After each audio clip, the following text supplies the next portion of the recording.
Gagawin naman na state witness si dating DPWH Secretary Manuel Bonoan sa nagpapatuloy na investigasyon sa flood control mess.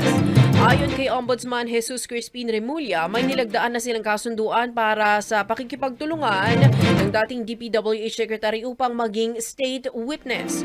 Nakapaghain na rin anya ng motion para i-discharge ang kasong plunder na inihain laban kay Bonoan sa Sindigan Bayan kung saan co-accused din si Senator Jinggoy Estrada. Pagbibigay din ng Ombudsman, malaki ang magiging papel ng mga testimonya ng former secretary dahil sa mga nalalaman nito sa institusyon at posibleng magdiin sa mga personalidad na sangkot sa nasabing anomalya. Radyo natin nationwide!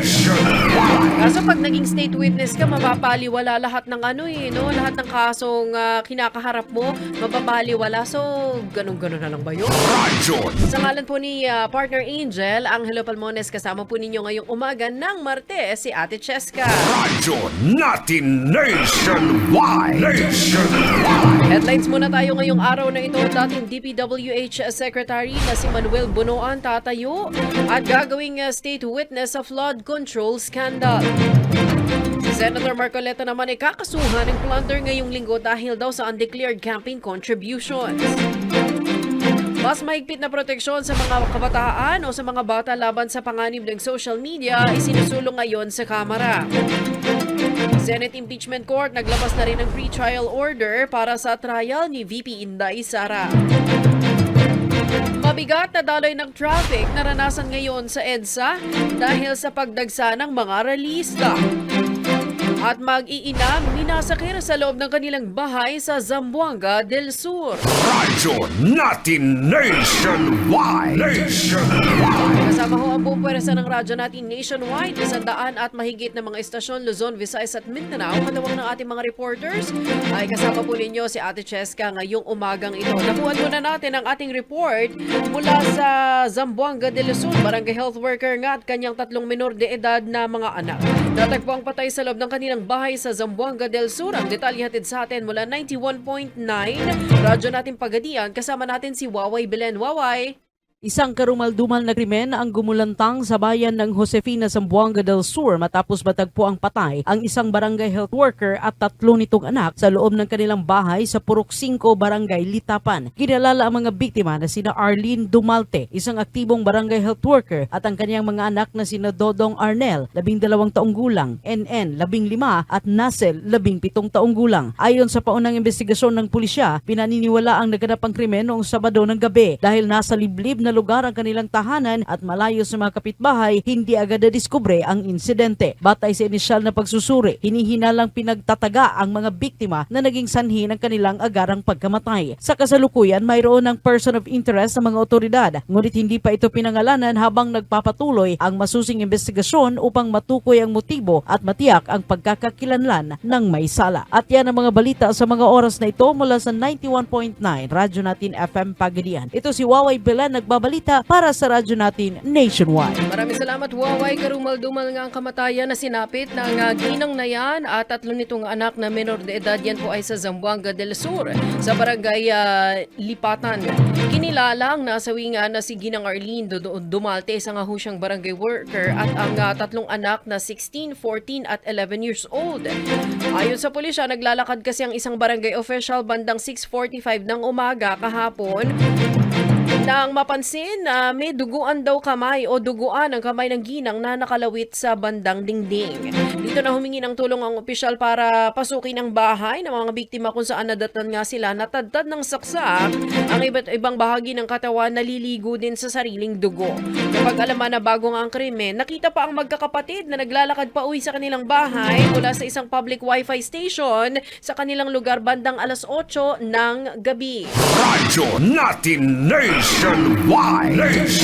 Wala pang kongresista ang kasalukuyang iniimbestigahan kaugnay na kung may pagkakasangkot nito sa irregularidad sa flood control projects sa Pilipinas. Ayon kay Ombudsman Jesus Crispin Remulla, sumasa ilalim na ngayon sa preliminary investigation ng mga ito dahil sa conflict of interest at sa katiwalian.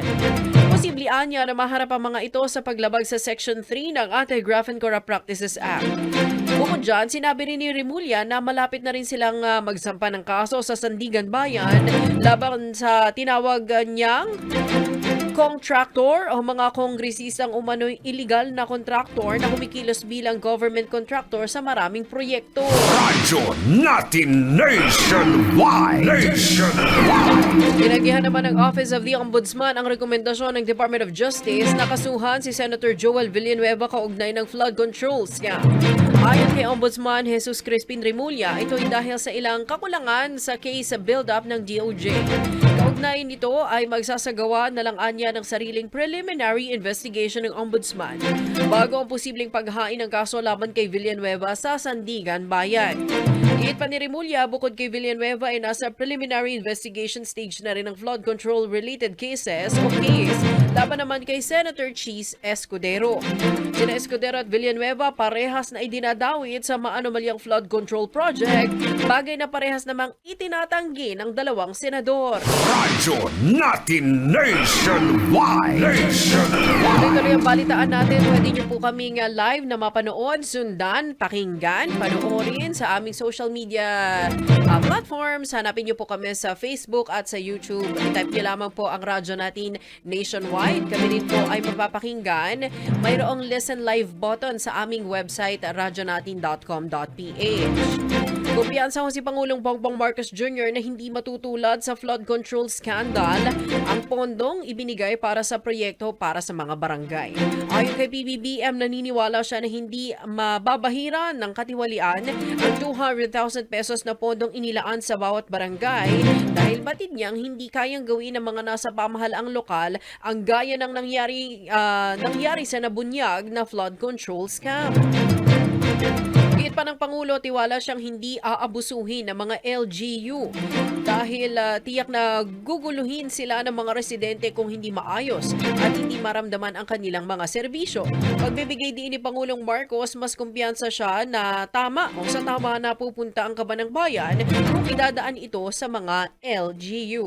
Radyo natin nationwide. Ganong patalastas ng MX3 naniniwala ang MX3 na ang Pinoy hindi korap. Radyo natin nationwide. Samantala, sasampahan naman ang kasong plunder si Senator Rodante Marcoleta ngayong linggo at ayon kay Ombudsman Jesus Crispin Remulla, ihahain nila ang kaso sa Sandigan Bayan kaugnay nga ng 75 million pesos na undeclared campaign donations na natanggap ng senador. Ni Remulla, kasama rin sa mga kakasuhan nila si dating Representative Mike Defensor, gayon din ang isang Aristotle Viray at isang Joseph Espiritu. Napag-alaman kasi na nag-donate sina Defensor ng kabuuan na 75 million pesos kay Marcoleta noong Enero o January ng 2025 para sa senatorial campaign nito. Ngunit hindi raw ito diniklara ng senador dahil umano sa hiling ng kanyang mga kaibigan na panatilihing anonymous ang kanilang pagkakakilanlan. Radyo natin nationwide. Ang National Museum of the Philippines magbubukas ng bagong museo. Ang branch ay nasa Baler. Ayan. Sa Baler, Aurora, ngayong araw na ito, June 30, ang pasinaya. Alamin nga natin ang detalye mula 88.5 Radyo Natin Baler. Kasama natin si Aileen Gonzalez. Aileen. Kasabay ng ika-24 na anibersaryo ng Philippine-Spanish Friendship Day, magbubukas ngayong araw, Hunyo at 30, ang bagong sangay ng National Museum of the Philippines sa Purok 4, Sitio Kabitukulan, Barangay Reserva, Baler, Aurora. Inaasahang pangungunahan ni Pangulong Ferdinand R. Marcos Jr. ang inaugurasyon kasama ang ilang opisyal ng pamahalaan at lokal na pamahalaan. Dadalo rin ang Spanish Ambassador bilang simbolo ng matagal ng ugnayang pangkasaysayan at pangkultura ng Pilipinas at Espanya. Nagtampok ang Baler ng 3 permanenteng gallery. Sa Cruz de Caminos Gallery, ang kasaysayan ng ugnayan ng Pilipinas at Espanya. Sa Sierra Tierra Costa Gallery, ang biodiversity, kultura at pamumuhay ng mga katutubo sa Aurora. At sa Pagtatagpo o Encuentro Gallery, ang mga obra ng mga kilalang Pilipinong alagad ng sining. Ayon sa National Museum, layunin ng bagong museo museo na maging sentro ng edukasyon, pananaliksik, kultura at turismo sa Aurora, habang mas inilalapit sa publiko ang mayamang kasaysayan at pamana ng bansa. Inaasahan din na magbubukas sa loob ng museo ang Oron by Crumbie Crust Cafe upang mas mapaganda ang karanasan ng mga bibisita. Simula ngayong araw, ang National Museum of the Philippines Baler ay bukas at libre para sa publiko. At yan ang balita mula dito sa 88.5 Radyo Natin Baler, Aileen Gonzalez para sa Radyo Natin Nationwide. Radyo Natin Nationwide. Maraming salamat, Aileen. So, sa susunod, magpaalam kayo sa mga magulang nyo, ha? Pupunta lang po ako sa National Museum, pero sa Baler. Radyo Natin Nationwide.